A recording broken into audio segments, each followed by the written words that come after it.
Hello everyone. Today I am going to talk you about the Bishop's score. As I previously told that it is a very important and interesting topic and very useful for the exam purpose. What is Bishop's?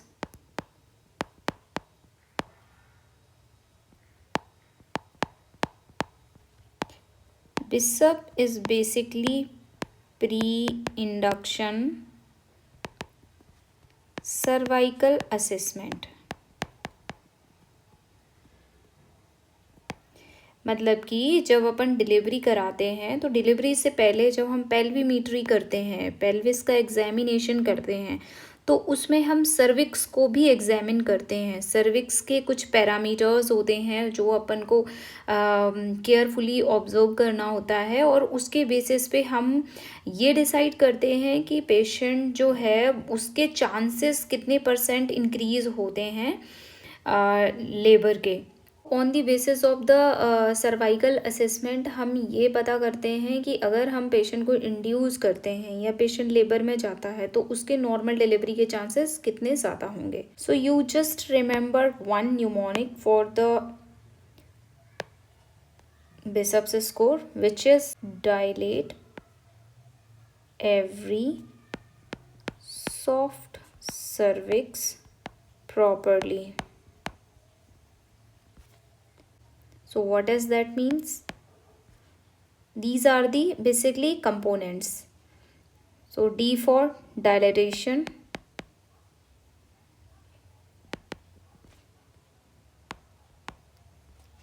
E for effacement,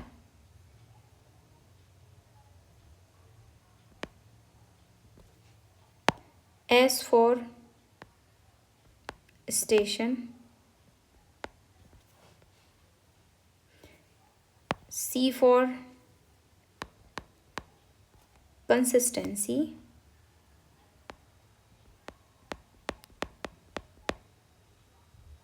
cervical consistency, and P for cervix की position, मतलब cervical position. Got it? So these are the 5 components जिसको आप इस mnemonic के through remember कर सकते हैं। मैं आपको एक बहुत ही इम्पोर्टेंट चीज़ बताऊंगी। ये जो पैरामीटर्स होते हैं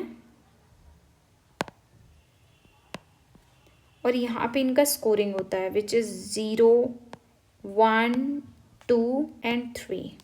ओके, सो ये जो है ये पैरामीटर्स हैं। आप इसमें ये याद करिए कि ये जो 2 स्कोर है ये बहुत इम्पोर्टेंट स्कोर है। अगर 2 स्कोर है या 2 से ज़्यादा स्कोर है तो इसमें प्रोबेबिलिटी जो है पेशेंट के नॉर्मल डिलीवरी की वो बढ़ जाती है। तो आप ऐसे याद कर सकते हैं कि 2 स्कोर कब होगा, जब पेशेंट एक्टिव लेबर में जाएगा, और एक्टिव लेबर कहाँ से शुरू होता है, 4 सेंटीमीटर से। तो इस तरीके से पहले हम 2 का स्कोर फिल करेंगे, देन इसके बाद में हम अदर स्कोर्स फिल करेंगे ताकि आपको ईजिली रिमेंबर रहे। तो इसमें क्या रहेगा, डायलिटेशन मैंने आपको बताया कि 2 में एक्टिव लेबर स्टार्ट हो जाता है तो 3 to 4 सेंटीमीटर डायलेट होगा। इफेजमेंट 60 to 70% इफेज होगा। अब जब ये 4 सेंटीमीटर है तो 3 में कितना होगा, ग्रेटर देन 5 सेंटीमीटर, एंड यहाँ पे 70% है तो 3 में कितना होगा, मोर देन और equal to 80 centimetre. Now come to the station. तो यहाँ पर एक ट्रिक काम करती है कि हमेशा ये याद रखें कि अगर किसी पेशेंट का सर्विक्स जो है और वो 4 सेंटीमीटर डायलेट है तो उस केस में जो स्टेशन है वो 0 और उसके नीचे होगा। तो यहाँ पे हम 3 और 4 सेंटीमीटर लिख रहे हैं, तो इसीलिए स्टेशन अपना 4 मैंने आपको बताया 0 होगा, और 3 है तो -1, तो -1 to 0 स्टेशन रहेगा। और यहाँ पे फिर क्या आ जाएगा, प्लस में आ जाएगा, +1, +2 etcetera. Okay, now come to the consistency. तो कंसिस्टेंसी क्या हो जाएगी, सॉफ्ट होगी, सर्विक्स सॉफ्ट हो जाएगी, पेलिएबल हो जाएगी। लेबर जब इंड्यूस होता है तो उस कंडीशन में जो सर्वाइकल पोजीशन है वो पोस्टीरियर टू एंटीरियर डेविएट हो जाती है। तो यहाँ पे because it is a active labour components, तो यहाँ पे जो सर्विक्स की पोजीशन है वो क्या हो जाएगी, एंटीरियर हो जाएगी। तो इस तरीके से आप 2 स्कोर को रिमेंबर करिए। 2 के साथ आप 3 को भी इजीली रिमेंबर करेंगे। यहाँ पे सॉफ्ट है 2 पे, तो यहाँ भी सॉफ्ट होगी, और यहाँ एंटीरियर है तो यहाँ भी एंटीरियर होगी। तो आपके 2 और 3 पैरामीटर्स जो हैं वो इजी टू रिमेंबर हैं। Now come to the 0 and 1। तो 0 और 1 में से अगर आप 0 को देखें तो ये नॉन लेबर पेशेंट है, जो पेशेंट लेबर में नहीं है उसका बेसिकली 0 स्कोर होगा। एंड 1 बेसिकली लेटेंट लेबर, मतलब पेशेंट जो है वो प्रोग्रेस कर रही है फॉर द एक्टिव लेबर में जाने के लिए, तो वो अपना आ जाएगा 1। तो इसको आप कैसे याद रखेंगे, डायलिटेशन ऑब्वियसली क्लोज होगा। यहाँ पे 3 to 4 है तो यहाँ 1 to 2 हो जाएगा। Okay, now come to the effacement. यहाँ पे इफेजमेंट क्या होगा, 0 to 30% होगा। 60 to 70% यहाँ है तो बचेगा क्या, 40 to 50%। तो 40 to 50% इफेजमेंट यहाँ आ जाएगा। Now come to the station. Station यहाँ पे हाई अप होगा, बिकॉज यहाँ पे ये लेबर में नहीं है तो हाई अप, और हम बोल सकते हैं -3 स्टेशन। और यहाँ पे क्या होगा, -2 स्टेशन। यहाँ पे क्या होगी, सर्विक्स हार्ड होगी और फर्म बोल सकते हैं हम इसको। यहाँ पे मीडियम हो जाएगी।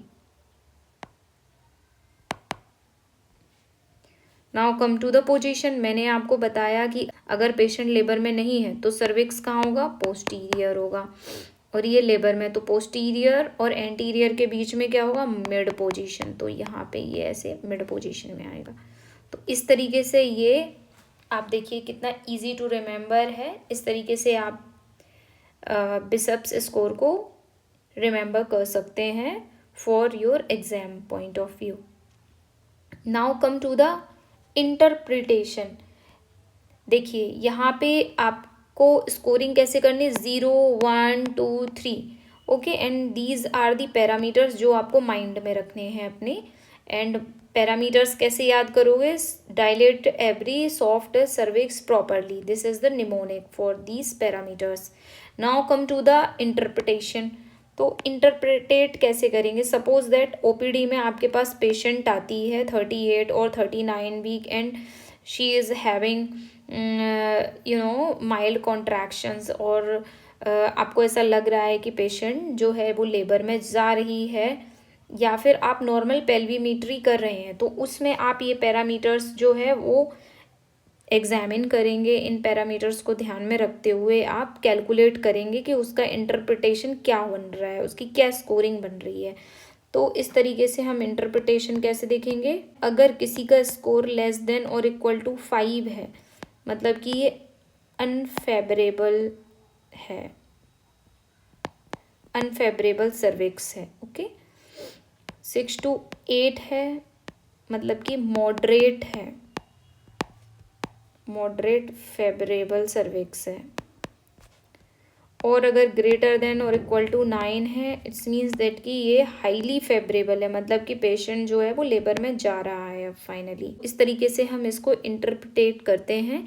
But in a short way आप बोल सकते हैं कि किसी भी पेशेंट का अगर जो स्कोर है पेल्विमेट्री का वो ग्रेटर देन और इक्वल टू 6 है, it's means she is the good candidate for delivery. अगर किसी का स्कोर 6 से कम है तो इस केस में हम क्या करेंगे, इस केस में she need cervical ripening. Okay, तो इस तरीके से आप इसको रिमेंबर कर सकते हैं, याद कर सकते हैं। पीजी के फाइनल ईयर एग्जाम में भी बिशप्स स्कोर पे एक लॉन्ग क्वेश्चन आता है, तो इस तरीके से आप जो की पॉइंट्स हैं उसको याद कर सकते हैं। एंड ये टेबल है which is very very easy to remember, आप इसको याद कर सकते हैं और इसको एज सच एज ऐसा का ऐसा ही जो है एग्जाम में लिख सकते हैं।